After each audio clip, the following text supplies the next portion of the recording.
ಲಕ್ಷಾಂತರ ರೂಪಾಯಿ ಬಂಡವಾಳ ಹಾಕಿ ಬೆಳೆದಿರುವಂತಹ ಬೆಳೆಗಳು ಸಮೃದ್ಧವಾಗಿ ಬಂದು ಮಾರುಕಟ್ಟೆಯಲ್ಲಿ ಉತ್ತಮವಾದ ಬೆಲೆನೂ ಇದೆ. ಟೊಮಾಟೋಗೂ ಇದೆ, ಮತ್ತಿತರ ಎಲ್ಲ ಬೆಳೆಗಳಿಗೂ ಇದೆ. ಆದರೆ ಮುಂಗಾರು ಆಲಿಕಲ್ಲು ಮತ್ತು ಬಿರುಗಾಳಿಗೆ ಸಂಪೂರ್ಣವಾಗಿ ಎಲ್ಲ ಬೆಳೆಗಳು ನೆಲಕಚ್ಚಿ ಹೋಗ್ತಾ ಇದೆ. ಒಂದು ಕಡೆ ವಾಣಿಜ್ಯ ಬೆಳೆಗಳು ನಷ್ಟ ಆದರೆ, ಮತ್ತೊಂದು ಕಡೆ ಕೋಳಿ ಫಾರಮ್ಗಳು ಮತ್ತು ರೇಷ್ಮೆ ಹುಳ ಸಡ್ಡುಗಳು ಎಲ್ಲ ಬಿರುಗಾಳಿಗೆ ಹಾರಿ ಹೋಗ್ತಾ ಇದೆ. ಇದರಿಂದ ರೈತರ ಹಾಕಿದಂಥ ಬಂಡವಾಳ ಕೈಗೆ ಸಿಗಿದೆ. ಲಕ್ಷಾಂತರ ರೂಪಾಯಿ ಇವತ್ತು ಕೈ ಸುಟ್ಟುಕೊಳ್ಳುವ ಜೊತೆಗೆ ಕೋಟ್ಯಾಂತರ ರೂಪಾಯಿ ಇವತ್ತು ನಷ್ಟ ಆಗ್ತಾ ಇದೆ. ಅದನ್ನು ಪರಿಹರಿಸಬೇಕಾದಂಥ ಉಸ್ತುವಾರಿ ಸಚಿವರು ನಾಪತ್ತೆ ಆಗಿಬಿಟ್ಟಿದ್ದಾರೆ.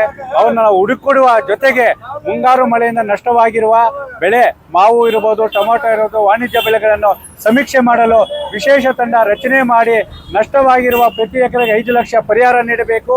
ಮತ್ತು ಮಾವುಗೆ 5 ಲಕ್ಷ ನೀಡಬೇಕು.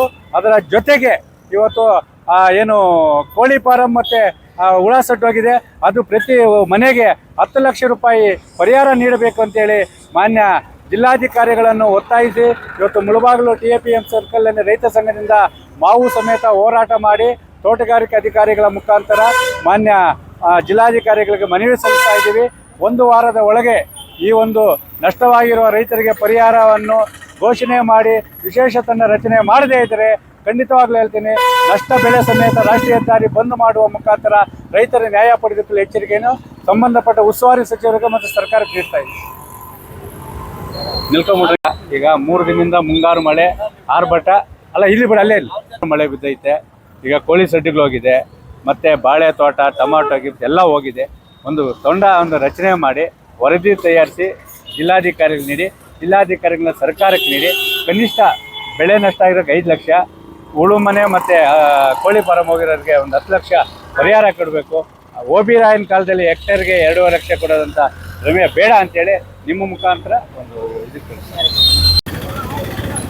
ನಿನ್ನೆ ಬಿದ್ದಿರ್ತಕ್ಕಂಥ ಮುಂಗಾರು ಮಳೆಗೆ ನೆಲ ಕಸಿದಿರುವ ಮಾವಿನ ಮತ್ತು ಎಲ್ಲ ಬೆಳೆಗಳಿಗೂ ಸರ್ಕಾರ ಈ ಕೂಡಲೇ ವಿಶೇಷ ತಂಡವನ್ನು ರಚನೆ ಮಾಡಿ 5 ಲಕ್ಷ ಪರಿಹಾರ ನೀಡಬೇಕೆಂದು ನಮ್ಮ ರೈತ ಸಂಘದಿಂದ ಇವತ್ತು ಏನು ಈ TAPM ಸರ್ಕಲ್ನಲ್ಲಿ ಪ್ರತಿಭಟನೆ ಮೂಲಕ ಮನವಿ ಸಲ್ಲಿಸ್ತಾ ಇದ್ದೀವಿ.